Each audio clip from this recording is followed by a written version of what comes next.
حضور فرماتے ہیں پھر میں نے خواب میں عمر کو دیکھا. عمر فاروق نے اتنی لمبی قمیض پہنی کہ نیچے گھسٹ رہی تھی. حضور خواب سنا کے چپ کر گئے. یا رسول اللہ کرم نوازی کریں، تعبیر بھی تو بتائیں نا.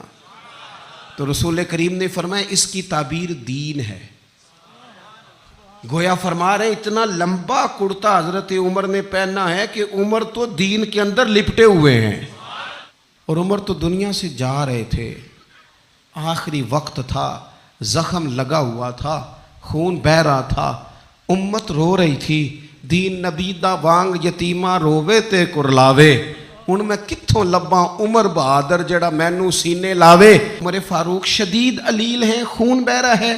سامنے سے ایک نوجوان گزرا تو اس کا تامد، اس کا پاجامہ، اس کی شلوار ٹخنوں سے ذرا نیچے تھی. تو حضرت عمر کہنے لگے پتر یہ اونچی کر لے.